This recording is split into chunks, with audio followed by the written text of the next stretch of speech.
start in just a minute.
And now, we bring you the following live special presentation. Our regularly scheduled program will resume following the event. Good morning, everybody. I'm Muriel Bowser. I'm Mayor of Washington, D.C., and I want to welcome you to the John A. Wilson Building, which is our City Hall. Let me start by thanking the D.C. Snow Team. Let's give them a round of applause.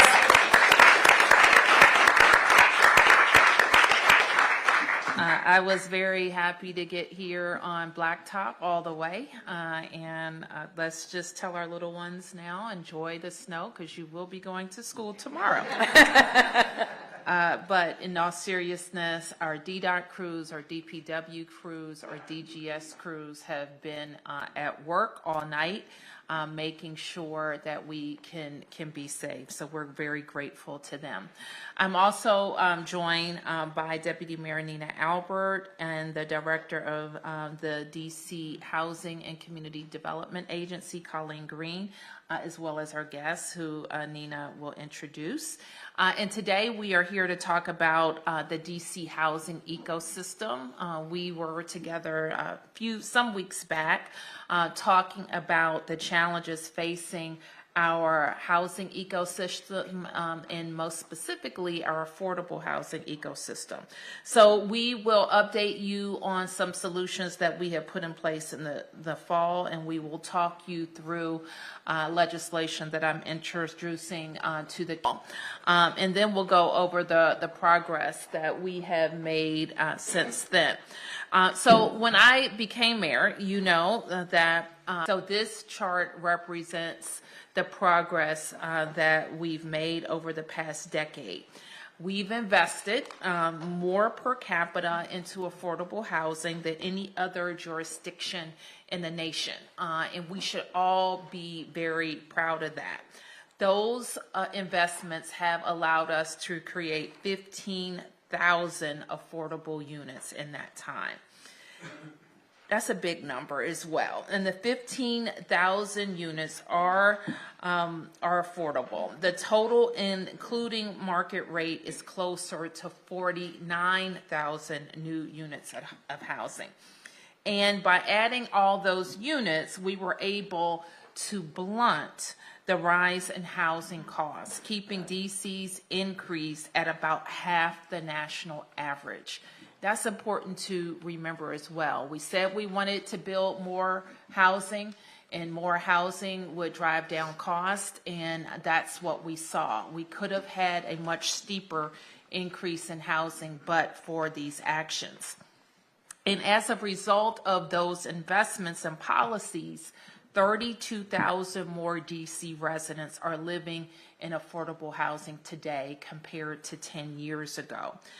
So we have increased the percentage of DC residents who have access to affordable housing from 10% to 14%. So we know with steady investment, our progress will also be steady. But here's the problem, and this is what we went over in the fall. Our progress, those investments are at risk. And more bluntly, we are at risk of losing affordable units because two aren't paying their rent. The financial strain on housing providers threatens property maintenance, security, and sustainability. In fact, DC has become a national outlier with economic vacancy, and that rate is 15 to 20%. And so what I mean by economic vacancy is that a unit is actually occupied, but the person or people in that unit aren't paying rent. And so a stable housing system has a natural vacancy rate of 5%. So 5% of the units aren't producing income. In our case, not only do we have 15 or 20% of the units not producing income, some of those units are actually occupied. The immediate concern is the decline in the quality of services for tenants in these properties. And let me say this, most of the tenants in these properties are paying rent. And because of the people who aren't paying rent, we see inability for property owners to invest in those properties, provide security, and long-term maintain ownership and affordability of those units. So our job as the government is to fix the problems that we have in our system. And these are problems, mind you, that were not acute like this prior to the pandemic. And so we know how important it is to fix the policies that we put in place for a global pandemic and make sure that we're righting the ecosystem. We know that some elements have also come about that are outside of our control, including inflation and higher interest rates. But we know as a government, we must take control of those things that are our responsibility and right-size our policy environment. So with that, I want to turn this over to Deputy Mayor Albert to talk a little bit more about what we're seeing and what our solutions are. So I'd actually like to first, one of the very first things that we did is we started to truly understand what the needs of the marketplace are right now to stabilize our existing investments, was to shift our approach to DHCD's RFP. On average, $100 million of HPTF in funding to produce new housing. This year, we recognized that we needed to shift the use of HPTF dollars to preserving existing housing. And so with that, I'd like to turn it over to Director Green to share some of the results of that RFP. So good morning, or good afternoon. So we received 69 applications for assistance in this RFP, which is representing 18% of all affordable housing units in DC. They requested approximately $144 million to address the various things that would cause their properties to be at risk of foreclosure and to address economic vacancy. In addition, we asked for information from other properties that may be naturally occurring so that we can get an understanding of what the overall challenges are in the current market as well. To also help address this issue amongst the affordable housing properties of about $10 million. To date, they've had 116 properties apply for assistance, and 30 properties have received $6.2 million. 3.8 million have been reserved for 25 additional projects. DHCD has approximately 170 or a little more than 170 projects that are on their watch list. So this RFP addressed approximately 40% of those properties. And when we saw the need in the market, we looked to get out in front of this early. So we hope that this stopgap measure will be really fruitful in terms of preserving homes for people, and they won't be lost. In addition, this also supported the ERAP legislation changes that we asked for last year to stave off long-term eviction processes so that people could understand the need for them to get back to basics in the contract between landlords and tenants, and to make sure that we had housing paid for and all the things that needed to be done paid for. So since then, we've already seen judges using their judicial discretion, but trial dates continue to lag. And we are hopeful that moving forward, we can see some changes in legislation that help promote the market, the housing market, so we can get back to production of units, which is what we need. But we have preserved a number of units with this RFP and all of the work that we've done so far. So the emergency legislation that was introduced and enacted by the council in October was a first start. The reality is that we know that there's more that we need to do. The district has led in the production of affordable housing in this region and frankly across the nation.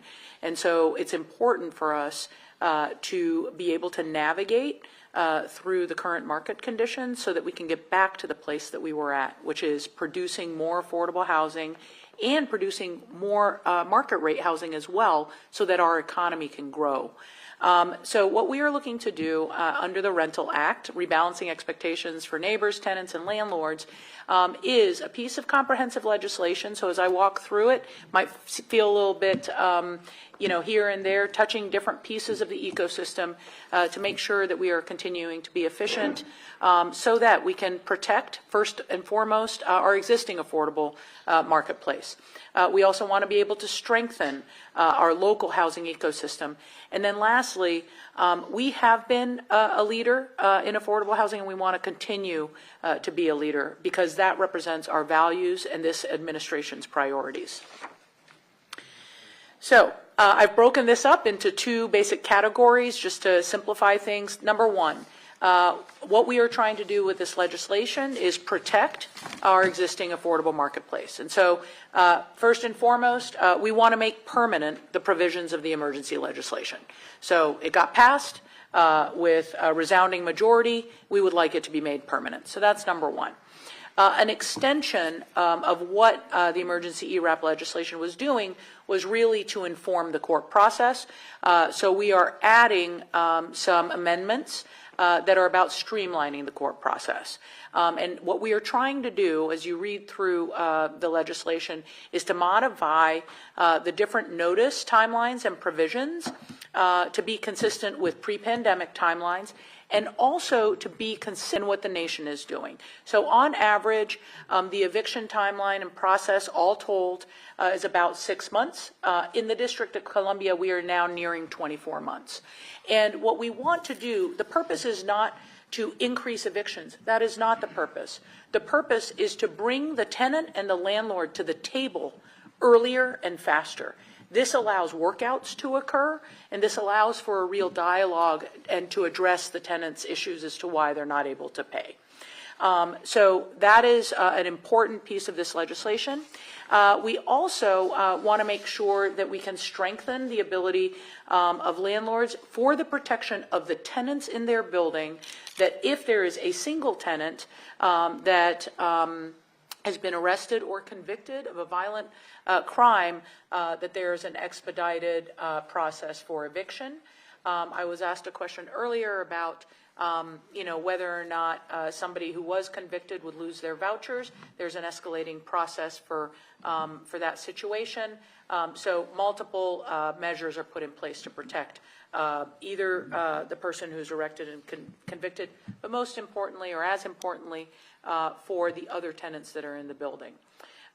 Also, there was a point of clarification that we're looking to make, which is to make sure that the district isn't liable for damages that are caused during the development process, for which we have no responsibility. That if we are a lender in that process, and the district is often a lender of last resort, that we are not held liable for any mistakes that are made during the building process, for which we are not a party. Also, on the on things that are less technical and kind of, regulatory in nature, something that I think is going to be very good for the ecosystem is that we are looking to increase the program eligibility of LRSP from 30% of AMI to 50% of AMI. We're broadening the net of people that can participate. This also provides additional stabilization for housing providers. And last but not least, I want to talk about the Housing Authority, which for the past 3 years under Director Pettigrew and the STAR Board's leadership has made significant strides on improving their internal practices, bringing more units online, and we want to make sure that that progress is maintained. And so we were looking to make permanent DCHA's STAR Board. So we can't talk about the housing ecosystem and only focus on affordable housing, because market rate housing is also an important part of the ecosystem. And let me just say a couple different things. Why is it important? Fundamentally, when the mayor achieved the 36,000 unit goal that she had charged the government in producing, what we saw that was both market rate housing as well as affordable housing was embedded in that 36,000 goal.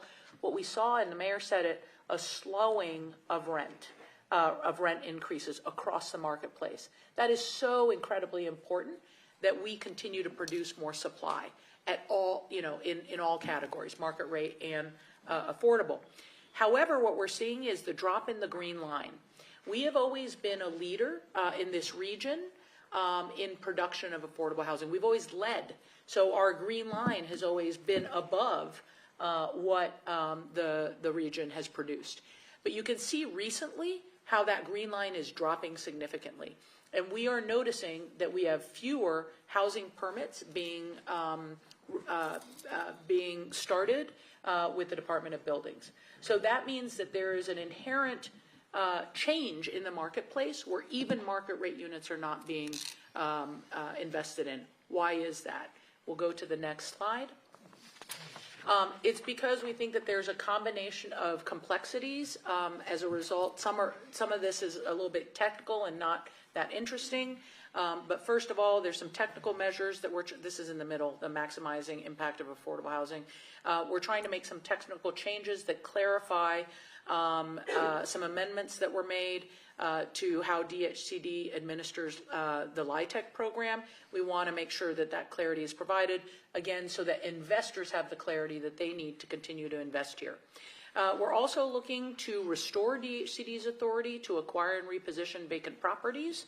And this, again, is intended to make sure that vacant and blighted properties can go back into recirculation, primarily for the use of developing more affordable housing.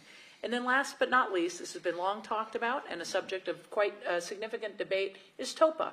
And so we are proposing 3 very specific changes to TOPA. Number one, by the way, TOPA, just for background, was enacted in 1980 and hasn't been significantly reformed in the last 40 years. In the last 40 years, the way that financial institutions transact is different than it was pre-1980.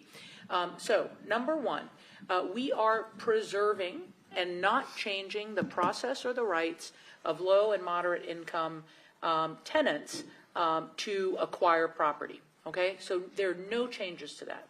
What we are proposing is to allow market rate buildings to transact without triggering TOPA. So that means that buildings that are really serving market rate tenants. Why is this important? What we are seeing is a lag of about 18 months in order to go through the TOPA process. Market rate investors in residential real estate are making choices, and they're seeing that 18-month delay in being able to sell property, and they are choosing not to invest in DC. So that's number one. Another incredibly important reason that we want more market rate transactions is because every time there's a market rate transaction, that incurs transfer and recordation taxes. Those transfer and recordation taxes go immediately to fund HPTF. So it recycles money back into the affordable housing marketplace. I just think that the market is already aligned. We are not touching the rights of low and moderate income tenants, and we're preserving the intent of TOPA, which was always to prevent displacement and to maintain affordable housing. There's two other quick things about TOPA. We are exempting lender-to-lender refinancings, purchasing of loan portfolios, and recapitalization events. These are not true sales from kind of a tenant perspective or even from a property owner to other property owner perspective. This is kind of behind the scenes financial transactions and just making sure that it's clear that TOPA does not trigger TOPA rights in those kind of financial institution and financial institution activities.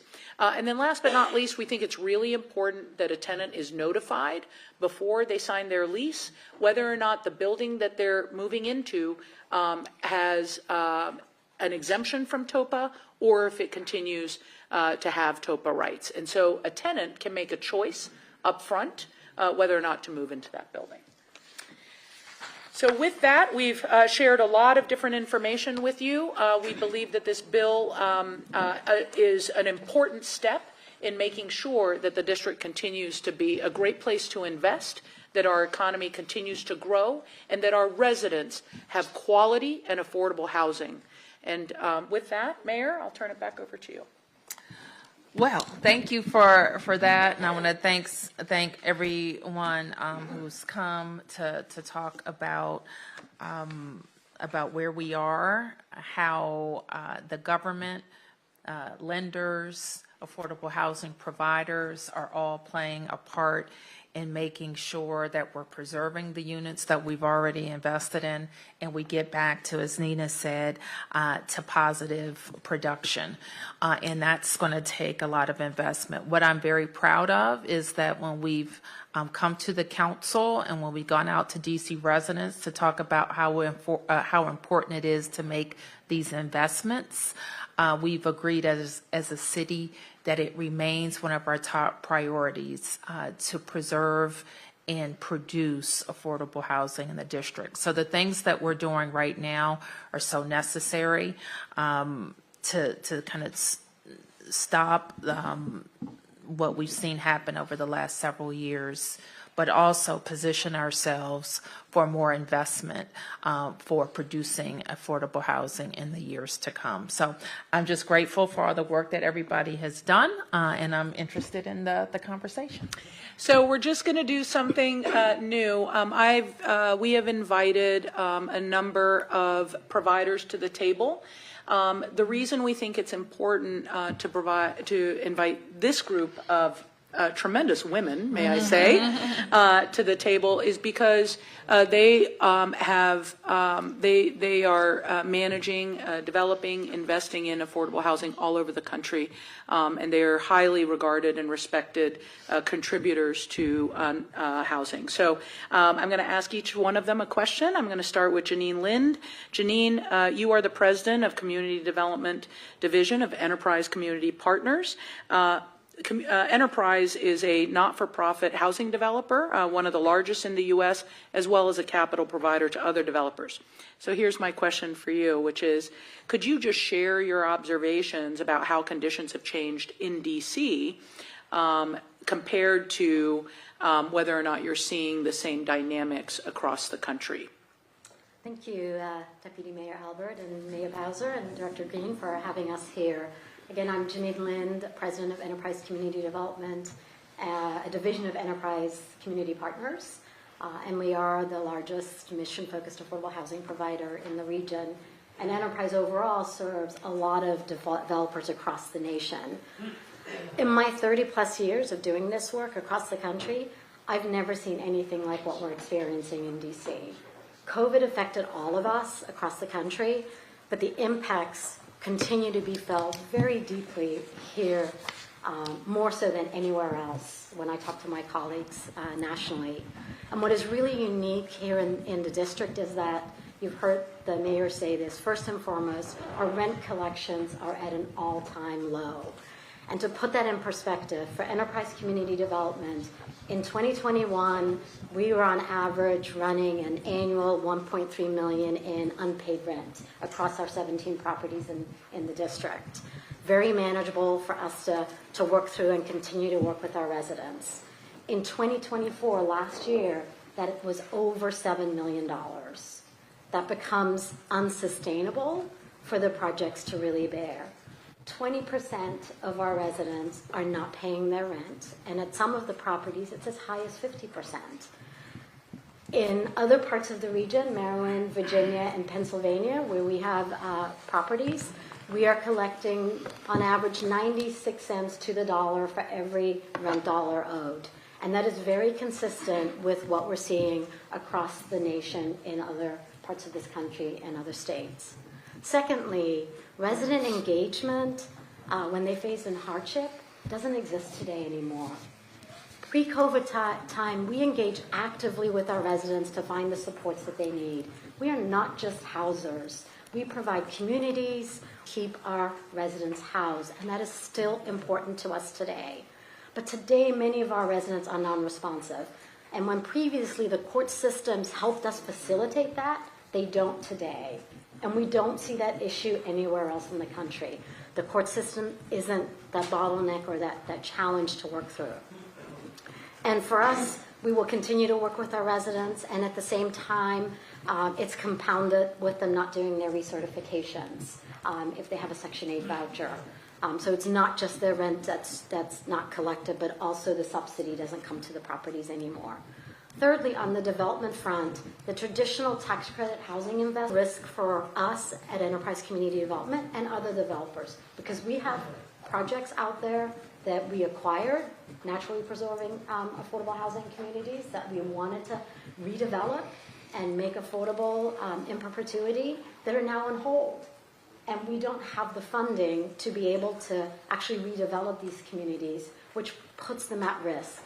Because some of those in the enterprise portfolio have loan maturities coming up this year and next year that have gaps that we have to solve, and certainly today are not sure yet how to solve them. And secondly, those that require recapitalization, because we need to redevelop the aging building systems to preserve the buildings and the affordability, we can't do those. At Enterprise Community Development in 2024, we put $12 million into our DC properties alone. And because of that, the investors that we've worked with across the country just don't want to invest in the district anymore, because now it's our balance sheet that's at risk. And they are also questioning investment in the other states that we do business, which is difficult for an organization as us who has a pipeline that we can't move forward. And then finally, it was mentioned as well, all of these issues are compounded by increased operating costs, which is a national issue. Insurance costs have tripled in the last 2 years. And that there's no room in the operating budgets to cover that. So nationally, that is an issue that needs to be addressed. In addition to all of these things, it becomes more difficult for us to hire great people to manage our properties and serve our residents in the district. The current environment just isn't sustainable, and if we don't implement the measures that are being proposed today, more affordable housing developers will either have to sell some of their properties or actually close their doors, which in the end, the harm that will be felt by the residents of DC, and we will reduce the access to safe and affordable housing and a place for people to call home. Well, thank you. That's very sobering. I'm going to ask Ms. Priya Jayachandran to join the conversation. Priya, you are the CEO of the National Housing Trust, which is a national lender, provider, and consultant also to states and cities with a mission of creating and preserving affordable housing. And I know that NHT also owns several properties in Washington, D.C. So my question is, NHT is in the affordable housing business because you care deeply about supporting lower income residents. Could you tell us how current conditions in D.C. are affecting your ability to best serve your tenants? Sure. Thank you so much for, as you rightly point out, National Housing Trust is a nearly 40-year-old nonprofit mission-based organization dedicated to creating, preserving equitable, affordable housing. And the current conditions and environment are making it really hard for us to do our mission the way it needs to be done, because at the center of our mission has and always will be residents, and current conditions are impacting them directly. I would cite 3 ways. The first is that many of our properties, both ours and our peers in the field, are at risk of foreclosure. The way that we make our mortgage payments is typically through rent payments that we receive from residents. And while it is a small subset of residents that are not paying rent, it adds up. For us, the average delinquency per resident is $3,900, $3,928 per resident. That adds up to us to $4.97 million. That represents over 50% of our annual real estate budget for our business. That's rent that we're not collecting that we would typically use to service our loans. And as a result, several of our loans are at risk of foreclosure. If those properties are foreclosed on, residents suffer first and foremost. It's not about us. The first thing that a lender has the right to do and would do is wipe out those affordability restrictions. And most of those residents wouldn't be able to afford to continue to live in those communities. At a property like Savannah Apartments that we own east of the river, we partnered with the residents through TOPA to renovate that property in 2022. Unfortunately, right now, economic occupancy is only 80%, and we haven't met the conditions to convert that loan to its permanent loan status. We recently qualified to move forward with DHCD's underwriting for HPTF, but we'll still need a concession from the lender on the occupancy requirements in order to keep Savannah Apartments out of foreclosure. The second way that residents suffer is building conditions. We use cash flow from properties to continue to invest in decent, safe, and sanitary conditions. And I'm not proud to sit here as a mission-based owner with some of the conditions in our portfolio.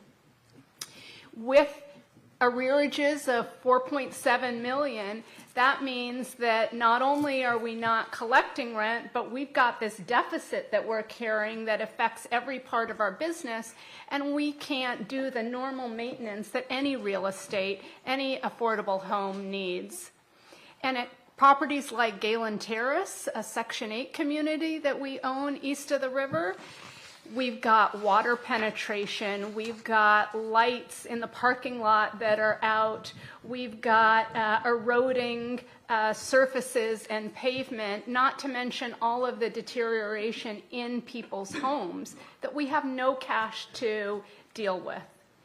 It doesn't feel good to be a mission-based owner, and in some ways to perpetuate conditions like that, but without cash flow, we have nothing. That I would say tenants are suffering is through the lack of future housing that they and would-be tenants aren't going to be able to access. It's wonderful what the district has done with HPTF to be able to address some of the troubled properties, but those are funds that normally, we have a pipeline of 796 new affordable homes in the district. Those are 796 homes that aren't going to come online anytime soon because those funds aren't available for tenants and those new tenants to be able to preserve and create that new housing that is desperately needed. So residents are suffering every which way by this crisis. So I know we're getting a little bit long, but I would like to just, Amiel, large not-for-profit affordable housing developers, but I think it's really important. Another way that DC is unique is that we've encouraged and grown a homegrown development market. Representation of people of color in real estate development is less than 1%. In the District of Columbia, we are so proud that it's 17%. And so we have Heather Wellington, who's the just recently past president of the African American Real Estate Professionals of DC organization. She's currently a board member, and I believe that you're also a small business owner that has and is investing in affordable housing. So just if you could just share a little bit of how what's going on in the marketplace is maybe different than what you thought you were getting into when you started your business. I think that that'd be a great contribution to the conversation as well. And then, Mayor, I'll turn it over to you for questions. Mm-hmm. Absolutely, and thank you, Mayor Bowser, Deputy Mayor Albert, and Director Green for having me. Our membership is based on both large-scale and small housing providers, and what you hear has become unsustainable for all of the reasons that have been said here before.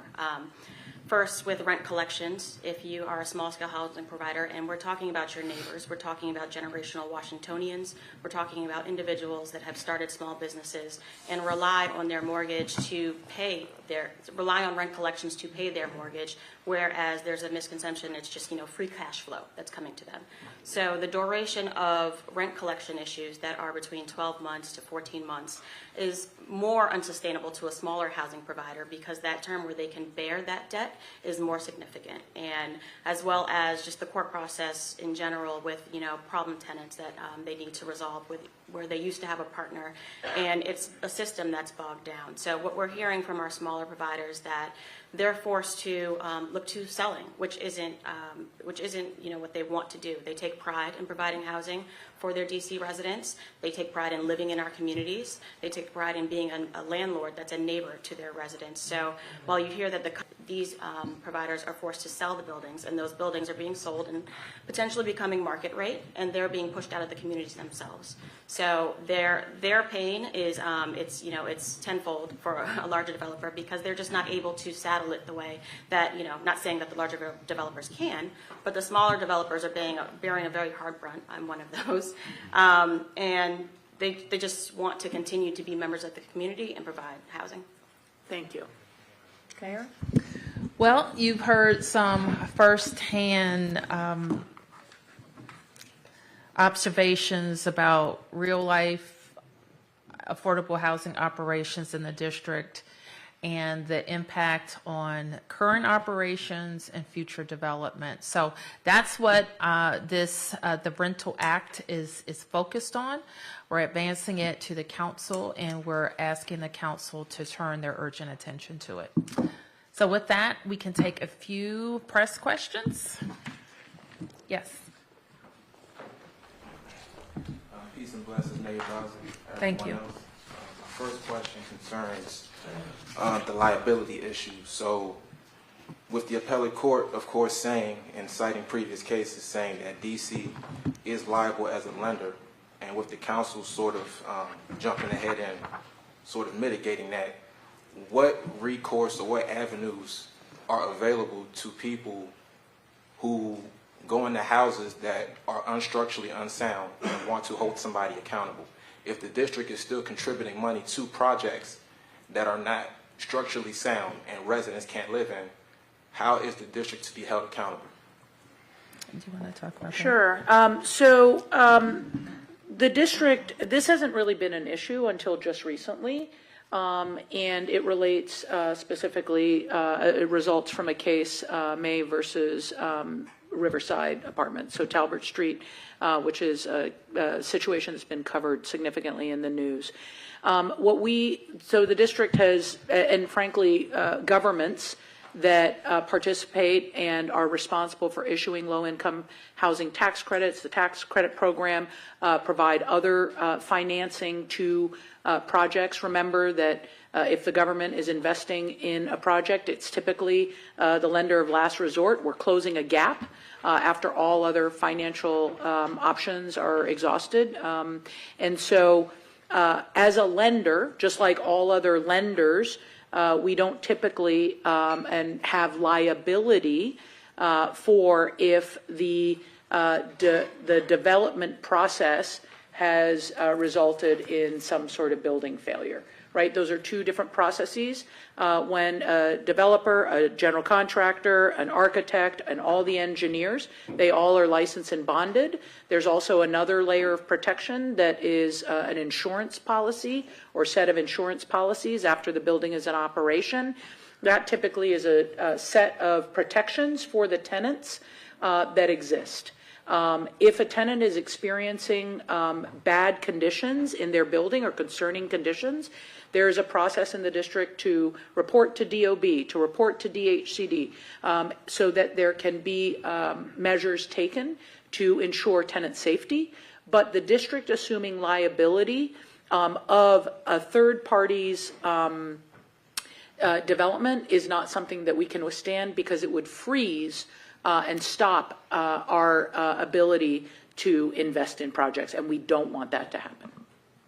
If you don't mind, I have a follow-up and just one more question. Please bear with me. So, given all that you say, and we are in precarious financial times, how does it feel, with the district investing in development that is structurally unsound? How does that sound, as far as the district doing that, pouring millions of dollars, even if it is the last stop, doing that so that residents can't even live in the house? Like, how does that feel, and how is the district going to mitigate that, either by vetting these developers and making sure that they have a good standing as far as their ability to produce quality housing? Well, let me jump in. First of all, I don't think there's much more that we're going to say about a specific instance that's being litigated. Okay. Well, okay. If you go to Care First property, if you go uptown, there are developers who are creating property that is structurally unsound, so this is a widespread issue. And once again, the appellate court said that the district was liable, and they cited a case in the 1980s speaking to that. So if the district is investing money that is not leading to residents being able to live comfortably, what recourse is there to ensure that they are vetting the proper developers? So 15,000 units of affordable housing and an ecosystem that produce 49,000 units of affordable housing. So I'm not sure what instances you just cited, but the system where the district is a gap financer to create what we're proud of are for-profit and nonprofit developers who want to build and maintain housing in the district. We think it works. The Housing Production Trust Fund and its investments is not new. We've been doing it for many years, and that's why we are leaders. No, I think I do mind. I want to move on to somebody else. Afternoon, everyone. Felicia from ABC7. This is for Ms. Lind. I know you also touched on the issues with cash flow and addressing issues within properties. I bring this up because I know you mentioned some of the properties have some serious issues, and it led to, I know, the lawsuit with OAG where you have to do a settlement for the conditions in there. This act addresses the tenants section of that. You brought up also insurance, cost of product, as well as staffing. How does that get addressed so that these properties can be fixed? And then also, for example, tenants that do have vouchers in or Section 8. I know, for example, one resident is paying $200, whereas they may be getting governmental funds for $2,200. So you are getting the $2,200. So where is the cash flow missing in terms of addressing issues within the buildings? So you have a couple of questions in that one whole question. I'll try and address them all. So all of our properties are currently staffed, and we still continue to maintain our properties. Last year, we put $12 million of our corporate funds into the properties. We defer our management fees. We pay for the payroll for the continuing to get some subsidies. But if residents, a lot of the residents that aren't paying rent are also not recertifying. They're required to annually recertify for their Section 8 subsidy. If they don't do that within 90 days of that annual deadline, then the subsidy stops flowing to us. HUD turns it off. So we are not receiving the subsidy on top of not receiving their rent. And we have offered every single resident that it has a past due rent balance full rent forgiveness if they just come in and start paying their rent on time going forward, and if they have a past due recertification, to come in and recertify. and we've had less than 5% of residents take us up on that. And that to me, because that has worked across the country in other locales, and I have no idea why it's not working here, because we will write off that debt. They will not owe it, we will write it off. We just want them to start paying their rent going forward and do their annual recertification so the subsidy starts flowing again. Because then that cash flow will start coming in and we can keep doing the things that we need to do. Yes. Deputy Mayor Albert, you mentioned that this legislation aims to modify the eviction timelines. Could you give some specific numbers on how this legislation actually would shorten the timeline or change it in some way? Yeah, so there's, I can go, well, I can't go item by item, but for example, I'll just give these timelines. And so, for example, typically, if somebody fails to pay rent 1 month, there's a grace period, and then the landlord is required to notify the tenant, hey, you've failed to pay your rent. You have, 30 days to pay your rent, right? So this is something that many people are understand. So that timeline, thank you.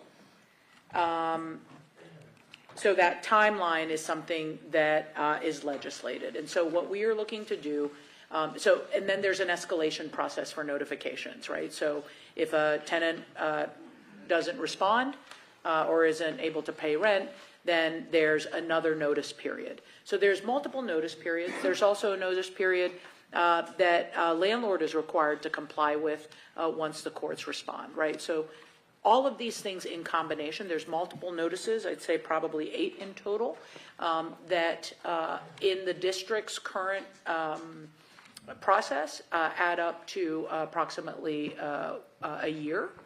And what we are looking to do is to get in line to bring all of those individual notice timeframes to be consistent with what is practiced in the state of Virginia and the state of Maryland, and frankly is best practice across the United States. So we just have an exceptionally long timeline, and so we're just looking to get back to sort of a market norm. Mark? It seems like what you're saying is that what's precipitating the real crisis is this lack of tenants who are paying their rent. That's really at the heart of what's really causing this possible crisis that we're on the verge of. So what does TOPA have to do with that? Well, I mean, I get the eviction process, I get the other things impacting that. What does TOPA, taking away tenants' rights through TOPA, have to do with offsetting this crisis of people not paying their rent? Well, we're talking about more than that, Mark. We're also talking about how to get back to production and how to attract capital back to our market. So you don't hear developers saying that their banks don't want to work in D.C., but they're seeing that our policy environment has changed around the payment of rent, but also in how to invest in new projects.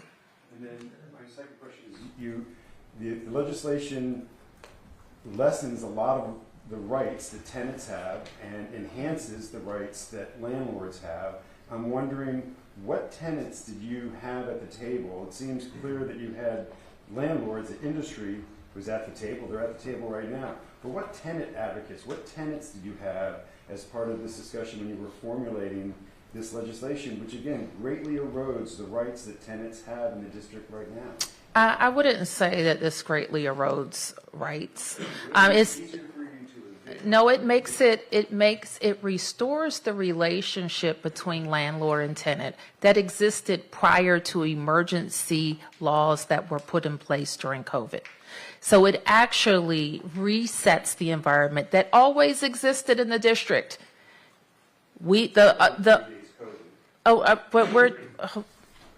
No. That's a huge right that you're taking away from residents, the ability to negotiate when their building goes up for sale. That's an enormous bargaining chip for tenants who live in admittedly substandard buildings. No, Mark. Perhaps you didn't understand. very technical things that we're changing to TOPA. And the other part of it has nothing to do with affordable housing. It impacts market rate housing. And the point of TOPA was to help maintain affordability for people whose buildings might have gone for sale. I don't think, now we'll have this debate, that it was ever intended for market rate or higher buildings. So that's what we're focused on. This is a 40-year-old law that was meant to help people be able to buy their homes when they went up for sale, that for people who are in affordable housing. Now, look, we can have a debate about whether it's meant for, luxury housing or, market rate housing, but that's what's in this bill. And what we also know is that when we're talking about getting back to production, what slows people from wanting to build or invest in the district is this notion that their sale or their transaction could be delayed by 18 months to 2 years, or that their sale or their transaction could be made more expensive, not because the building is getting better, but because they may have to make payoffs in order for those transactions to proceed. So that's what we're talking about. Now, people have been unwilling to have that conversation because of what, the question you just posed me. But what is the ultimate cost to everybody else? To my original question, what tenant advocates, what tenants sat at the table when you developed this legislation? I will say this, and I'll turn to my DMPED and DHCD colleagues to talk about the process. But certainly, I want to be clear, this is focused on production. This is focused on how we may preserve the units that we have, and that we produce more. And so this is a supply-focused piece of legislation.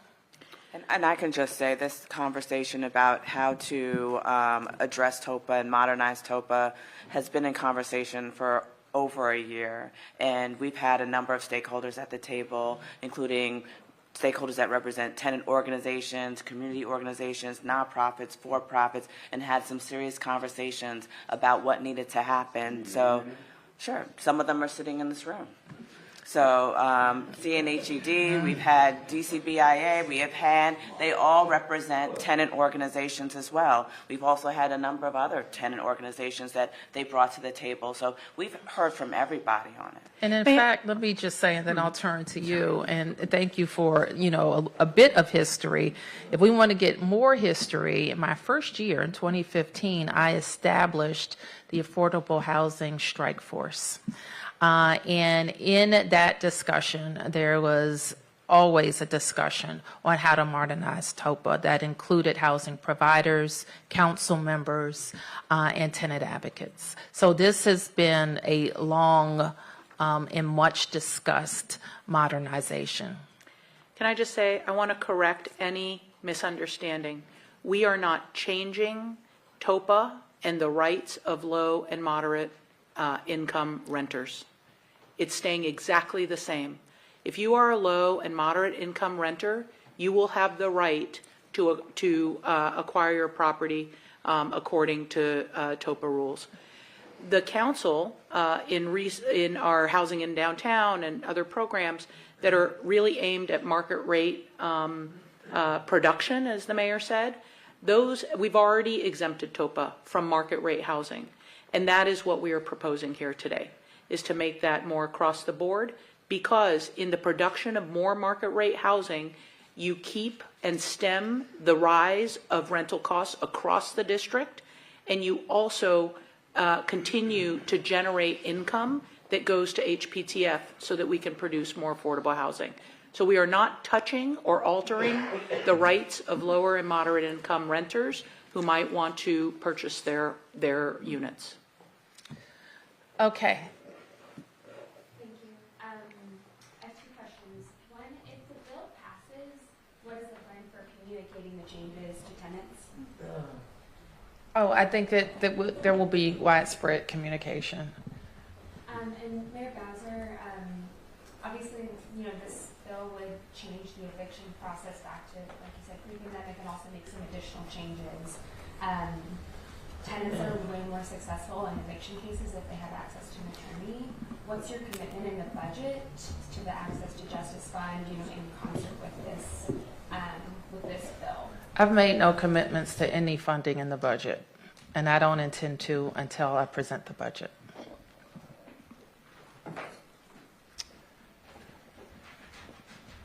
I will just say that DHCD through their community development organization partners does have eviction prevention and counseling services through their community-based organizations. So that's always been there, still there, and anyone that needs it can avail themselves of it. And their information is on our website.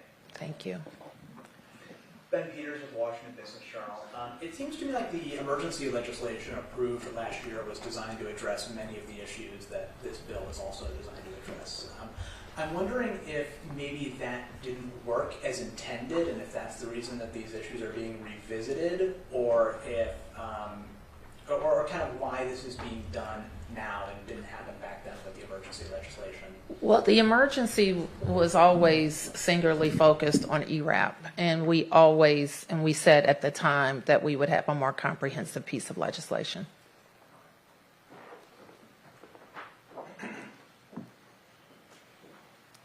Hey, John Bannister with BizNow. Two questions. One on this bill. Have you spoken with Chairman Mendelson, with Housing Committee Chairman White about this? What's your level of confidence that this will pass through the council? My staff has briefed both of their staffs on this, and my expectation is that the council is going to take a hard look at it. A lot of our housing issues, and this includes some other things that are kind of past due, including I don't know what the word is, reconstituting the the Housing Authority Board, the STAR Board, and so those things have to be done. And so in fact, I'll have these direct conversations. We hope that we're able to get a commitment to a hearing before I present the budget.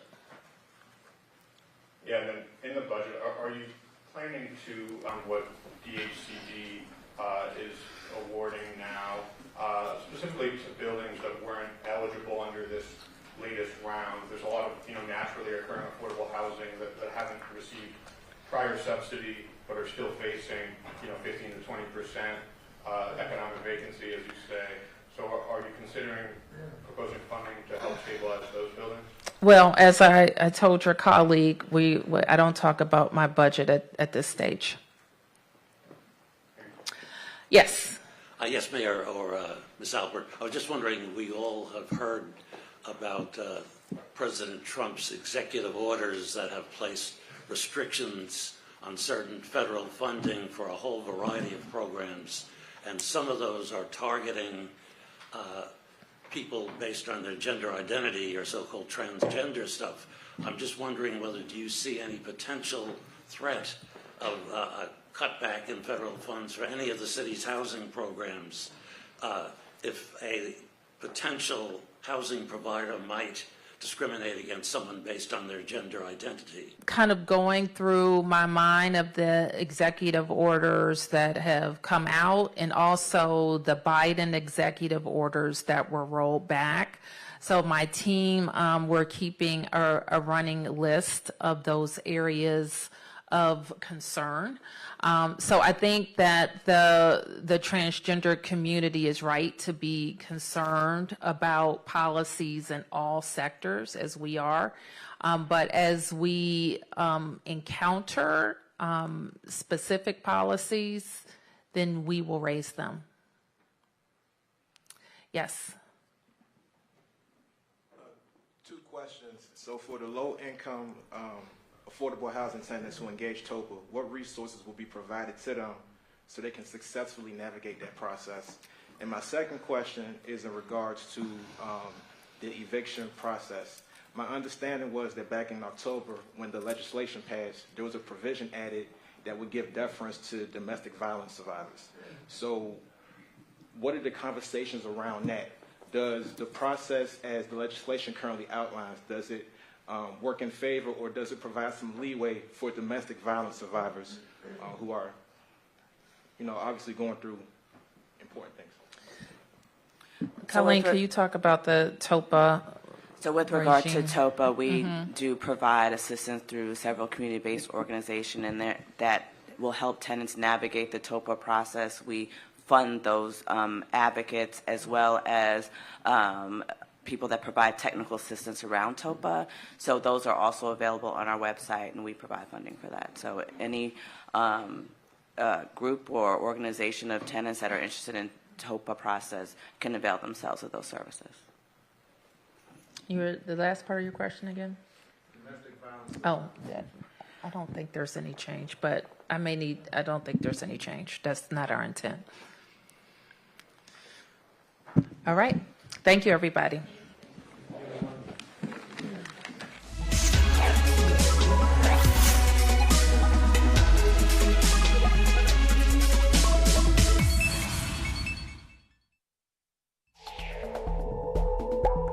We now return to our previously scheduled program, already in progress.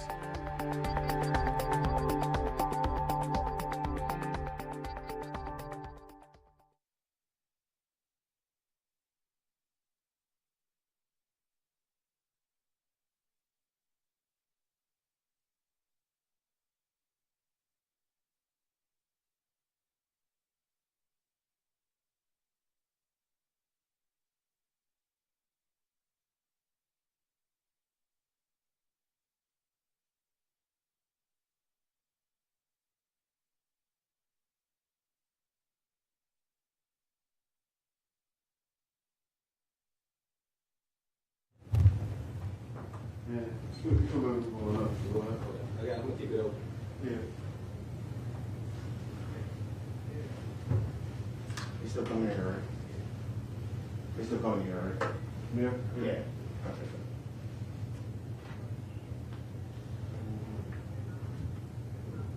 I'm gonna show you. I'm gonna show you the door so when you see it, you can just do your thing. You have that gum like that? No. Huh? You have that gum? Thank you. I respect. I wouldn't do you like this. Respect, bro. Thank you. No problem. Good. Very nice. Good. Good time. You want to check it? Thank you. Thank you, big guy. I go grab a little smoke, you know. Hey, trust me. Trust me. Okay. It's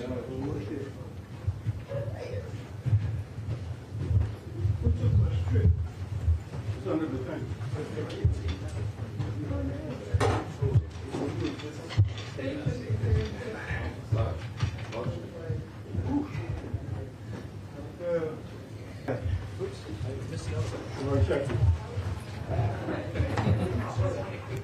I love it. This is me old boy though, right? Hey, welcome to the room. What up? Sorry, Bill. Watch out, watch out. You got a picture?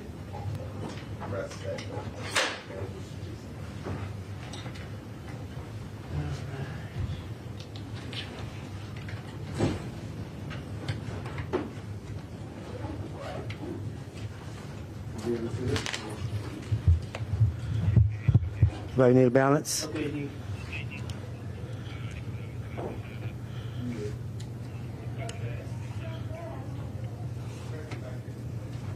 Is the ASL coming for you? They know they come in this room, Silas?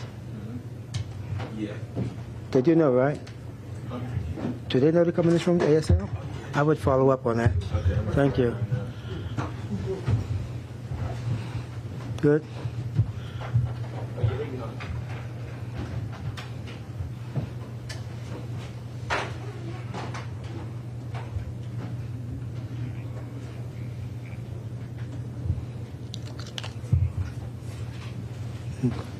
One, two. Media mic check. The levels: 1, 2, 3, 4, 5, 6, 7, 8, 9, 10. She comes in the room hot. 1, 2, 3, 4, 5, 6, 7. Wait for the other 2 photographers.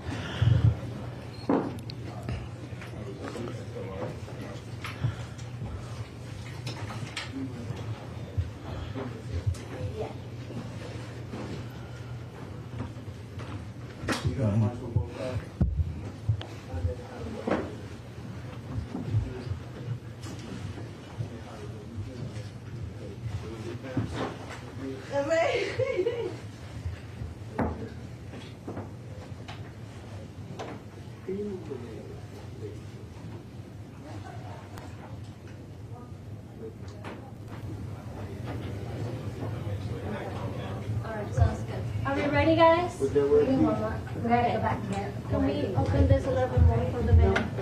Can we open this? I need somebody holding it. Yeah, there's two other camera guys. Everybody good? Everybody else? Here's the levels. Here's the levels. 1, 2, 3, 4, 5. Daniel, the mic from here. Yes. Yes.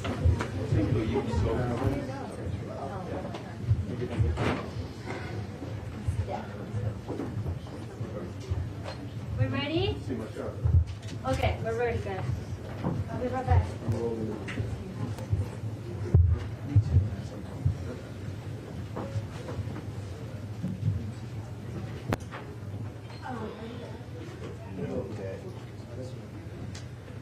Somebody shut down here.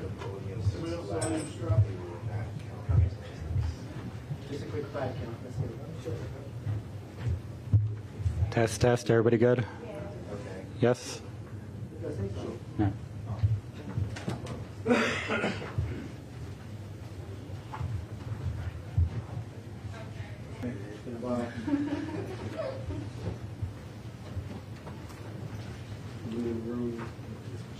Oh, wow. Looks fancy.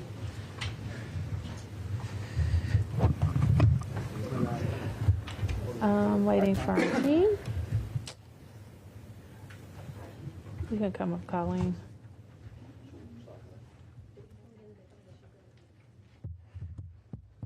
Okay. Greetings, everyone. I'm Muriel Bowser. I'm the mayor of DC. I just presented with my team a piece of legislation addressing affordable housing preservation and production in the district. Any questions? Yes. Off-topic question, of course. So with today being the snow day, I just wanted to gather your thoughts about DC government leave policy. My understanding is that the majority of our students are at home today, right? DC Public Schools is closed. All right, so for parents with DC public school students who are at home, what options do they have, as far as their leave? Just given the fact that their kids are at home, but they're obligated to be here in person. Well, they can use their leave if they need to be at home. But with the snow days coming, of course, what other options is your administration looking at to, maybe even like inclement weather related leave that can be with sick leave and other types of leave, Let me just say this, and I'm proud to say this, that DC government employees have access to ample leave. Yeah. Okay, so another executive order question. The Trump administration is reportedly working on an order that would allow for them to ask prosecutors to order that homeless encampments be cleared out and graffiti be scrubbed. Just wondering to what extent your administration is currently in touch with the White House about this. Well, I don't know where you're getting that information because we haven't seen an executive order. So I am hard pressed to comment on any specifics other than I know that the president is very focused on beautification issues. On the homeless encampment issue, would you support that if that was part of the executive order? I would have to see what it says, but certainly we are a city that has shelter and has shelter for people who are on the streets, and we want them inside. That was just asked. Obviously, you met with the U.S. Attorney's Office ahead of time. I don't think that you've had a stance of being this soft on crime, and you've obviously met with them. What were part of those conversations ahead of the potential, executive order that they're trying to paint D.C. to be, soft on crime, and that's why we're seeing we saw the rise in 2023. Well, we worked very hard, and again, having not seen any, and I don't think you have either, so I'm not sure. like what you're talking about, other than hearing a rumor that we've all heard. So I can only react to what I've seen. Concerns about crime, which we all have. I don't think anybody's more concerned about us having a safe DC than I am. And we spent a lot of time resetting our ecosystem, making sure we can hire great officers and making sure that they can do their jobs, and making sure that all parts of the ecosystem, including policymakers and prosecutors and crime lab, have what they need to keep DC safe. So while we are certainly encouraged by the drop that we saw last year, we can't take our foot off the gas, and we want to continue to drive down crime. Now, there are parts of the system that the federal government has more control over, or control entirely over, and that's the prosecution of adults. And so anytime I talk to anyone in the federal government, I ask them to focus on gun crimes, on gun offenders, people who use guns, felons in possession of a gun, and to make sure that there is consistent prosecution for gun crimes in the district, because I think that makes a huge difference. The other part are judges. Even in the issue where we just talked about, on civil matters as well as criminal matters are bogged down in our courts, and we have to make sure that vacancies are filled and filled timely. Yes. Muriel with DC News. Just how that affects our economy, people that live here, their ability to pay their rent, to pay their bills. Where's your head at seeing all of that? Well, certainly I'm concerned for anyone who has sudden job loss or what may be illegal, like separation from their agency. So I think we're following all of the litigation that's related to that. And we know that we will have DC residents who are impacted, and I think there are going to be people impacted in Maryland and Virginia, maybe more. Yes. Mayor, I wanted to ask about the sort of federal funding freeze, federal payments. I know it's been really confusing, at least for me, to follow what's actually been going on with that. And I know that there's been legal intervention and everything, but I'm wondering, as you've taken stock across DC government, have any federally funded DC government programs been affected by that freeze? Are they continuing to be affected, and how much money are we talking about, and across which agencies? Yeah, that's a big question, and I don't want to fully rely on my memory, so there may be something that we get back to you on. But I think at this point, there have been no federal funds stopped that we would be expecting, and there may have been interruptions, I guess last week or the week before that, but I don't believe, as I stand here, that there have been any federal funds that we get reimbursed or something like that. Specifically, people have asked us a lot about Medicaid, and we don't think that has been interrupted. There are programs, I think Mark asked me about this last week, in the Department of the Environment that are implicated by one of the executive orders, which we have stopped expending right now any dollars on those, because we don't believe they will be reimbursed. Yes. I guess, Mayor, a quick off-topic question regarding world crime. Yep. We understand from information that you or the city presented to the city council that the city has retained an event planning company called Linder Global Events to work with, I guess, the Capital Pride Alliance and the city to help organize these multiple events with maybe as many as 2 million people coming into the city for this event. Was there some are speculating there may have been some problems or concerns that the organizing wasn't going fast enough to meet all of the demands that will happen when the events begin May 17th? Oh, no, if that's your essence. And we want to be able to support it so that on the world stage, we're shining. So in other words, the retaining of this company was not due to some problems that you saw? No, not at all. And that they're just helping to organize? Yes. I'm not saying more because I don't know the full scope of their work, but I do know that I told the team to make sure that we had the best of the best on board. Yes. If I could get back to the possibility of an executive order coming out this week that would... Has the White House conveyed anything to you about their intent? I know you have not seen, none of us have seen an actual executive order, but have you or your staff been briefed by the White House on the possibility of what might be in that?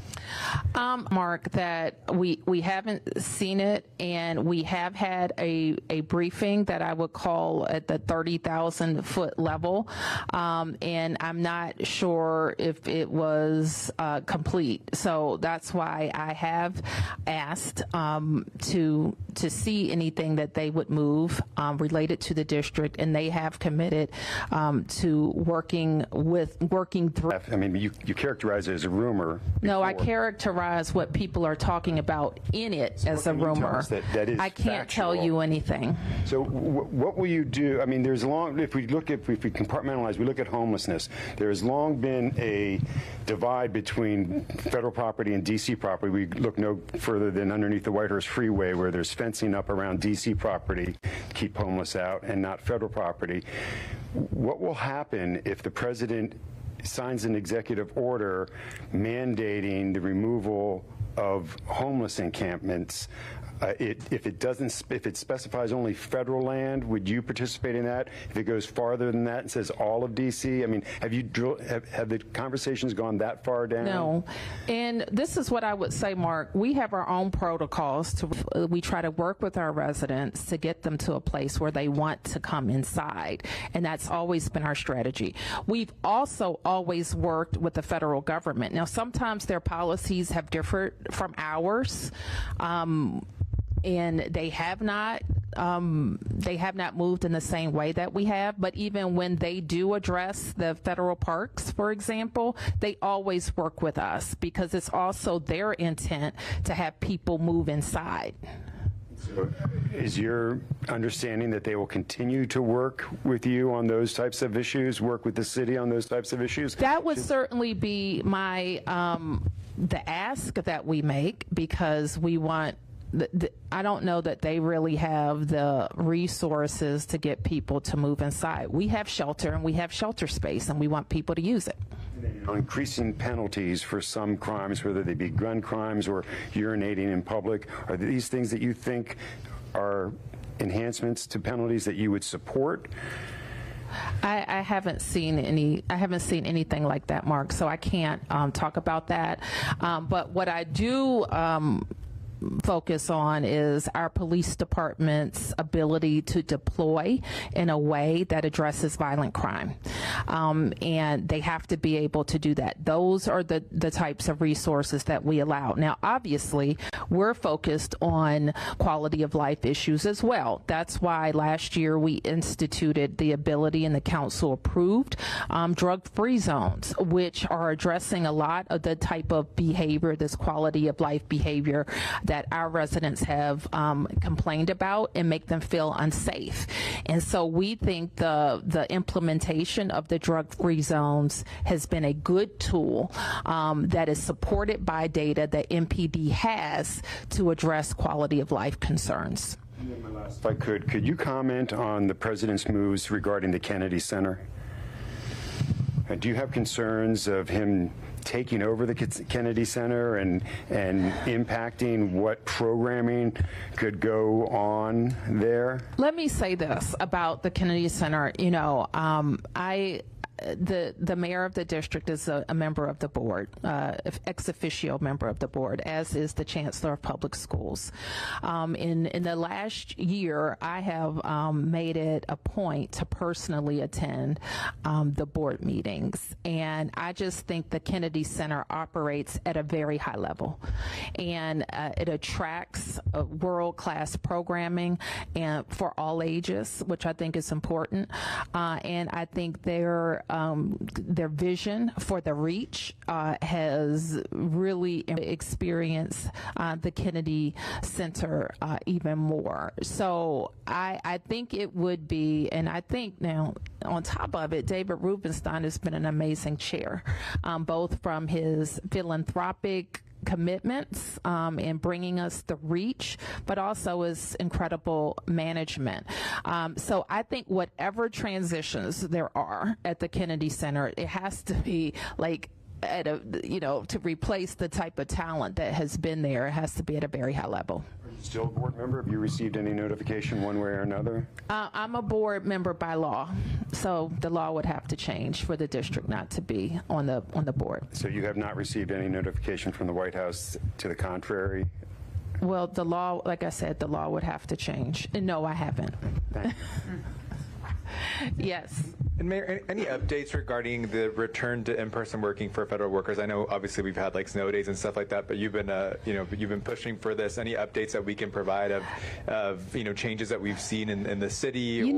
There isn't, and I will ask if the White House can provide like a tracker. I know that Metro has reported some ridership data. Some data has reported, I think, they have sent out from swipes, but I haven't received like a comprehensive report. Yes. I got two more questions, one for Deputy Mayor Albert and one for, well, first for Deputy Mayor Albert. As far as RFK campus, how far along are we in solidifying the plans? And as far as a developer, are you looking at somebody to take over the entire project and map it out that way, or are we going to do a piecemeal?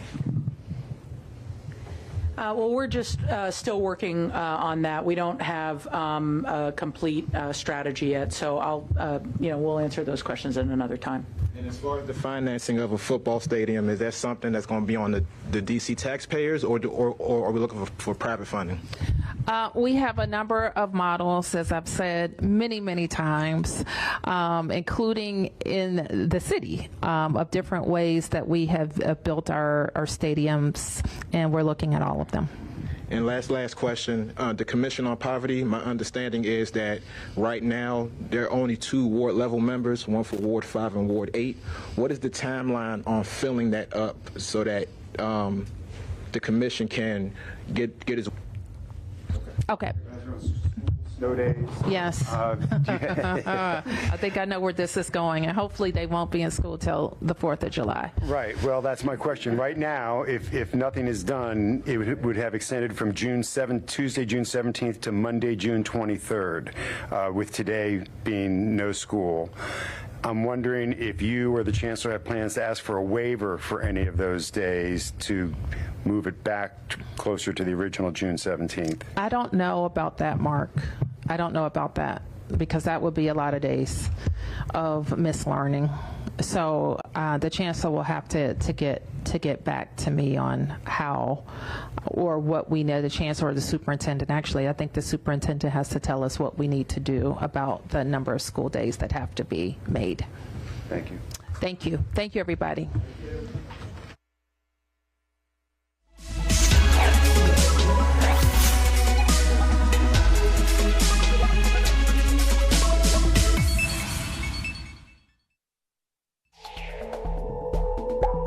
We now return to our previously scheduled program, already in progress.